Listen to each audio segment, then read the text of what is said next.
बिस्मिल्लाहिर्रहमानिर्रहीम। अस्सलाम वालेकुम नादरीन, आप यूट्यूब चैनल देख रहे हैं। मैं इमरान ख़ान हूँ। अब जो आप ये वीडियो देख रहे हैं तो पाकिस्तान उस दिन में दाखिल हो गया है जब पाकिस्तान की किस्मत का फ़ैसला होने जा रहा है। हमने दो बहुत अजीब साल गुजारे हैं। यानी इन 2 सालों में मेरे लिए तो ये 2 साल बहुत ही अजीब थे।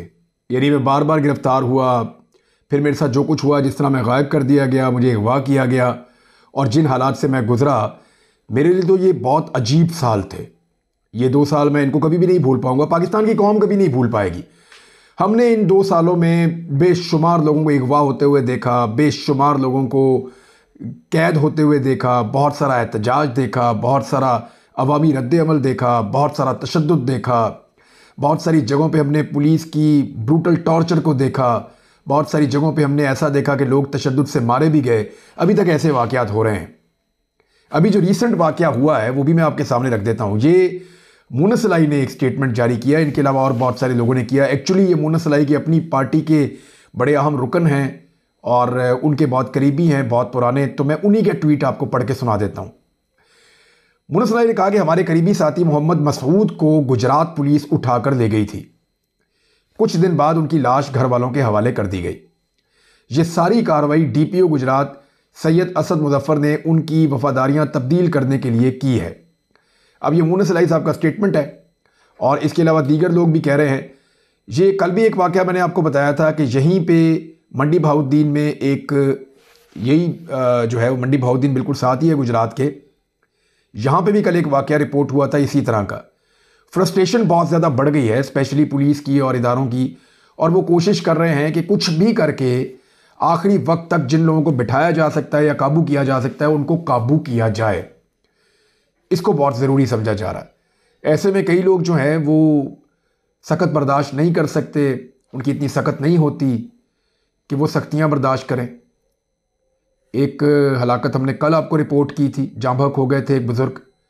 आज एक और आपको रिपोर्ट कर रहे हैं कि मोहम्मद मसूद जो हैं वो पुलिस की हिरासत में उनको लिया गया और ये इल्ज़ाम है पाकिस्तान तहरीक इंसाफ का, मुनस इलाही का और दीगर कुछ लोगों का कि उनकी लाश फिर वापस दी गई है। तो ये है जनाब सूरत हाल। दूसरी तरफ गिरफ्तारियों का सिलसिला जारी है। रावलपिंडी डिवीज़न में एक बड़ी गिरफ्तारी हुई थी और इसके ऊपर बड़ा वावेला किया गया। यानी आज दिन को एक बहुत बड़ा प्रोपेगेंडा लॉन्च किया गया और ये कहा गया कि कोई वादा माफ गवाह बन गया है, इमरान खान के खिलाफ बड़े खौफनाक स्टेटमेंट आ गए हैं, बड़े अहम सबूत आ गए हैं और ये होने जा रहा है तो वो होने जा रहा है। तो इस किस्म की एक अफवाह साज पूरी एक फ़ज़ा बनाई गई आज दिन में। तो अब जो रियलिटी है वो सामने आ रही है और हाई कोर्ट ने उसके ऊपर बड़े सख्त अहकाम जारी किए हैं। राजा मोहम्मद बशारत हैं, ये पाकिस्तान तहरीक इंसाफ के उम्मीदवार हैं रावलपिंडी से, और इन्होंने बताया कि मेरे भाई राजा नासिर को रावलपिंडी पुलिस ने गिरफ्तार नहीं किया, इनको कल रात इस्लामाबाद से अगवा किया गया। मकामी पुलिस को 9 महीने बाद मरकज़ी मुलजिम याद आया। आज तक राजा नासिर किसी भी मुकदमे में मुलव्विस नहीं है। जब एक शख्स मुकदमे में मुलव्विस ही नहीं तो वादा माफ गवाह बनने का सवाल ही पैदा नहीं होता। मखसूस मीडिया बगैर तस्दीक गंद में शामिल ना हो। मुखालिफिन की जानिब से हल्का NA-55 में वाज़े शिकस्त के बाद हकायक को मसा करने की कोशिश की जा रही है। मनफी प्रोपेगेंडा से अवाम के जहन को तब्दील नहीं किया जा सकता, ये कह रहे हैं जी राजा बशारत। और इसके ऊपर जो रिपोर्ट आ रही है लगातार, वो साकिब बशीर साहब इसको रिपोर्ट कर रहे थे और मेरी उनसे बात भी हुई तो उन्होंने कहा जी कोर्ट ने बार बार टाइम दिया, पहले हीले बहाने किए जा रहे थे, लेकिन उन्होंने अपनी असेसमेंट मुझे ये बताई कि अब पेश करना पड़ जाएगा क्योंकि कोर्ट ने बड़ा जोर लगाया और कहा कि हर हाल में पुलिस लेकर आए जिस शख्स को गिरफ्तार किया है और पेश करे उसको, कि जिसको कल से गिरफ्तार किया हुआ है उसको अभी तक मंजर आम पे क्यों नहीं आने दे रहे। तो ये पॉलिटिकली विक्टिमाइज किया जा रहा था या सियासी फ़ायदे के लिए इस शख्स को इस्तेमाल किया जाना था।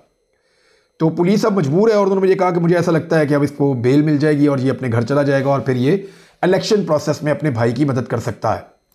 तो ये सिचुएशन, गिरफ्तारियां भी लगातार जारी हैं, फिर बहुत सारी गिरफ्तारियों की तस्दीक होती चली जा रही है।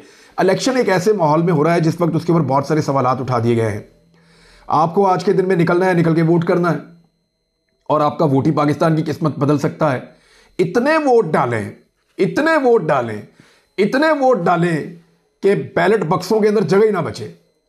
इसके अंदर तुन तुन के वोट डालें बैलेट बक्से के अंदर। पाकिस्तानियों को चाहिए कि बताएं कि पाकिस्तानी क्या है और पाकिस्तानियों का जमहूरियत के ऊपर कितना बिलीफ है और पाकिस्तानी अपने आप को और अपने वोट की ताकत को पहचानते हैं तो वोट डालें, जितने ज़्यादा हो सकते हैं। नौजवान निकल के आएँ, ख़वातीन निकल के आएँ, बुज़ुर्ग निकल कर आएँ। जिसका वोट बन गया है वो घर ना बैठे। अगर आपका वोट उठा के फेंक दिया कहीं पे 50 किलोमीटर दूर, बाद 20 किलोमीटर दूर, 25 किलोमीटर दूर, निकले जाए, सारा दिन मेहनत करें और डाल के आए। इमरान खान साहब ने एक पैगाम जो पहले से रिकॉर्ड करवाया हुआ था वो भी उनका वीडियो पैगाम जारी कर दिया गया इस मौके पर। और इमरान खान साहब की ऐसी बहुत सारी वीडियोज़ हैं जो इस मौके पर काम आ सकती थी। अब ये जो पॉलिटिकल विजन है ये पीटीआई का है। किसी और पार्टी को अभी तक इन चीज़ों की समझ ही नहीं आई कि सोशल मीडिया के टूल्स को इस्तेमाल कैसे करना है। इमरान खान साहब का गिरफ्तारी से पहले रिकॉर्ड शुदा एक पैगाम है जो अब सुना दिया गया, जिसमें इमरान खान साहब कह रहे हैं कि कल आपने सब ने निकलना है, कल इलेक्शन है, सब निकल के वोट डालें। ना सिर्फ वोट डालें, जिन लोगों को आप जानते हैं जो आपके आसपास हैं उनको भी निकालें, और मैं चाहता हूं आप उनको लेकर जाएं और ले जाकर उनका भी वोट डलवाएं, क्योंकि आप फिर किस्मत का फैसला कर सकते हैं पाकिस्तान की। तो इमरान खान साहब ने इस तरीके से एक स्टेटमेंट दिया है। फिर एक स्टेटमेंट इमरान खान साहब का जेल से आया है जो उनका पैगाम है, और वो उनके अपने ट्विटर हैंडल के ऊपर जो है वो पोस्ट भी हुआ है। उसमें इमरान खान साहब कह रहे हैं कि मेरे पाकिस्तानियों, मुझे आपकी हकीकी आज़ादी की जंग लड़ने पर 24 साल की सज़ा सुना दी गई है। इसमें उनका जो वो निकाह वाली है वो उन्होंने 7 साल निकाल दी है, बाकी 24 साल। मुझे आपकी हकीकी आज़ादी की जंग लड़ने पर 24 साल की सज़ा सुना दी गई है। मुझे और पाकिस्तान को आपके बस 24 घंटे चाहिए। कहाँ 24 साल और कहाँ 24 घंटे। लोगों को ज़्यादा से ज़्यादा वोट डलवाएं। पोलिंग एजेंट को फॉर्म 45 मिलने तक पोलिंग स्टेशन पर रुकें।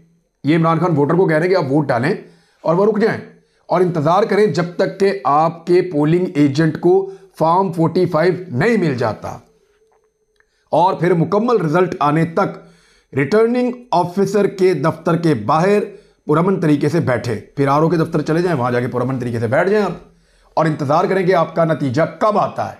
जब आपका मुकम्मल नतीजा आ जाए तो फिर आप अपने घर जाएं। 24 घंटे इमरान खान ने मांगे हैं, और 24 घंटे ही लगते हैं। यानी सुबह ये वोटिंग शुरू होगी, शाम 6 बजे खत्म हो जाएगी।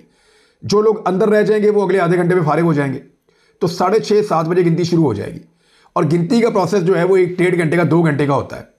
और उस पोलिंग स्टेशन के अंदर से आपका जो पोलिंग एजेंट है वो फॉर्म 45 तस्दीक शुदा लेकर बाहर आ जाएगा अगले 3 से 4 घंटे में, 5 घंटे में। तो मैक्सिमम भी अगर कोई टाइम लगेगा तो 5 घंटे से ऊपर लग नहीं सकता। तो अगर 5 घंटे के बाद भी बाहर आएगा और 7 बजे से 5 बजे आप लगाएं तो रात 12 बजे तक आपका पोलिंग एजेंट, मैक्सिमम रात 12 बजे तक आपका फॉर्म 45 लेकर बाहर आ जाएगा। अब ये फॉर्म 45 तो चला जाएगा आपके पार्टी के लीडर के पास, जो भी वहां पे उम्मीदवार इलेक्शन लड़ रहा है, और फिर पार्टी के लोग जो हैं वो मुख्तलिफ पोलिंग स्टेशन से जाकर आरओ का दफ्तर, जहां पे सारा का सारा प्रिजाइडिंग ऑफिसर अपना अपना रिजल्ट लेकर जाएंगे। हर पोलिंग स्टेशन से रिजल्ट वहां पे पहुंचेगा आरओ के दफ्तर में, वहां जाके लोग बैठ जाएंगे और अपने उम्मीदवार की जीत का ऐलान का इंतजार करेंगे कि मुख्तलिफ जगहों से प्रिजाइडिंग ऑफिसर आ रहे हैं, और एक तरफ जो है वो पार्टी का उम्मीदवार खुद कंपाइल कर रहा है, पता कर रहा है कि मेरे इधर से भी रिजल्ट आ गया, इधर से भी आ गया। वो जमा करते जा रहे हैं, तो उन्हें पता चल जाएगा कि नून लीग कहाँ खड़ी है, पीटीआई कहाँ खड़ी है, जमात इस्लामी कहाँ खड़ी है, पीपल्स पार्टी कहाँ खड़ी है, तहरीक लब्बैक कहाँ खड़ी है। तो ये सारा का सारा जो है वो पता चल जाएगा जब उम्मीदवार के पास रिजल्ट जाएंगे। इसी तरह आरओ के पास जाएंगे और वही रिजल्ट वहां पे भी होगा। अब आरओ उसके अंदर कोई दो नंबरी ना करे तो वहां पुरअमन तरीके से बैठे और अपना रिजल्ट लेकर अपने घर जाएं। ये वो तरीकाकार है जो इमरान खान साहब ने बताया, और इसको 24 घंटे तो बहुत ज़्यादा वक्त बताया। मेरे ख्याल में ये सारा प्रोसीजर जो है वो इससे कम वक्त में मुकम्मल हो जाना चाहिए। यानी सुबह 3 बजे तक मैक्सिमम, रात 1 बजे 2 बजे 3 बजे तक मैक्सिमम आपका रिजल्ट मुकम्मल हो जाना चाहिए। तो ये इमरान खान साहब ने एक और स्टेटमेंट दिया है। इसके अलावा कुछ और चीज़ें हैं। एक तो मैं आपको बताऊं, इमरान खान की पाकिस्तानियों ने कदर ही नहीं की। यानी हमें ऐसा लगता है कि पाकिस्तान में है ना, घर की मुर्गी दाल बराबर।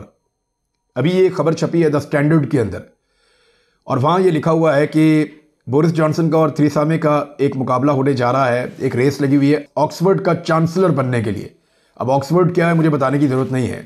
ये कितना बड़ा इदारा है, कितना बड़ा इंस्टीट्यूट है, दुनिया के अंदर इसका कितना नाम है, और दुनिया के हर मुल्क के अंदर बड़े बड़े लोग यहाँ से पढ़ के गए हुए हैं। तो ये किस लेवल का इदारा है ये मुझे बताने की ज़रूरत नहीं है। बस आप सिर्फ ये समझ लें कि यहाँ पे जो 5 लोग हैं इसके कैंडिडेट, वो कौन हैं।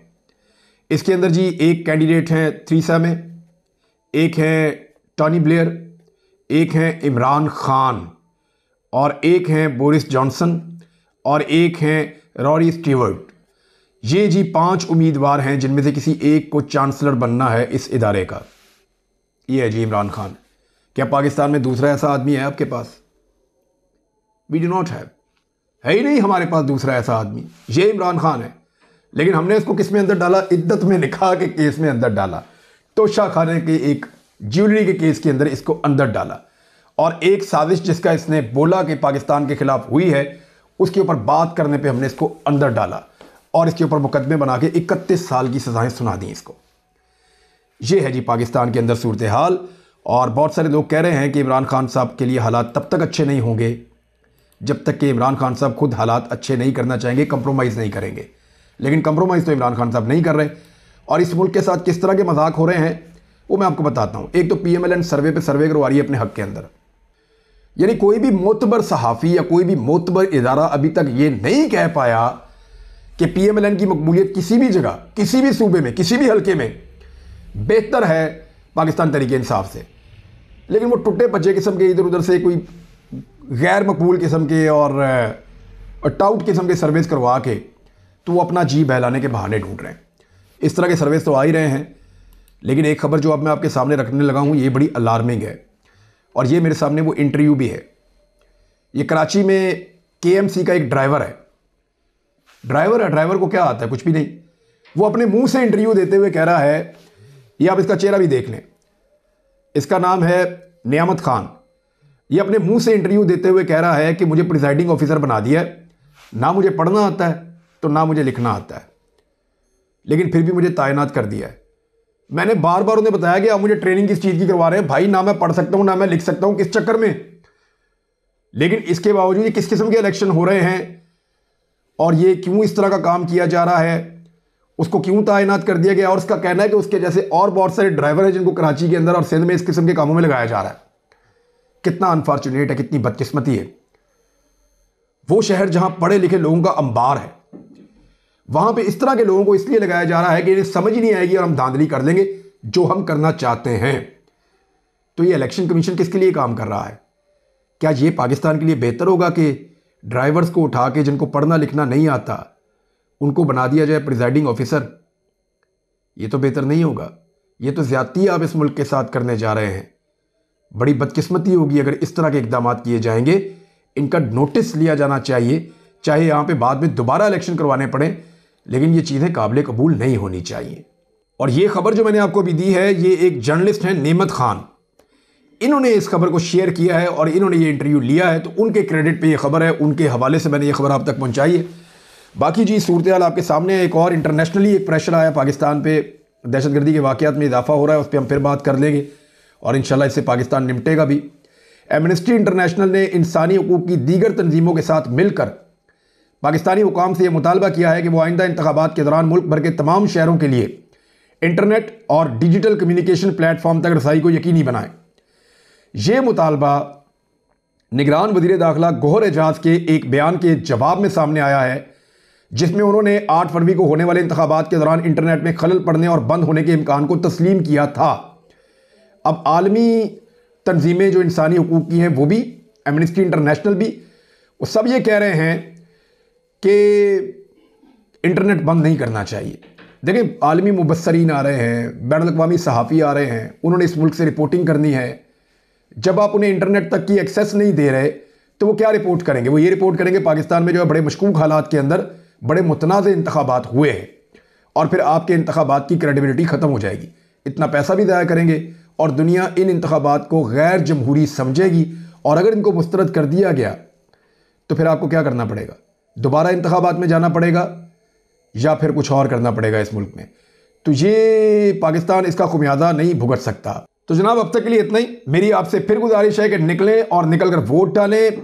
आज का दिन है, मैं खुद वोट डालने जा रहा हूं, मेरे सारे दोस्त वोट डालने जा रहे हैं, मेरे जो खानदान के लोग हैं वो वोट डालने जा रहे हैं, और मैं सबको कह रहा हूं कि निकलो और वोट डालो, क्योंकि वोट डालेंगे तो मुल्क की किस्मत बदलेगी। आप जितना ज्यादा आपका टर्नआउट होगा उतना ज्यादा धांधली करने में मुश्किल पेश आएगी उन लोगों को जो आपकी किस्मत के साथ खेलना चाहते हैं। आपके ऊपर एक ऐसे शख्स को मुसल्लत करने की कोशिश की जा रही है जिसने अपनी और अपने बच्चों की जायदादों के अलावा कुछ नहीं बनाया।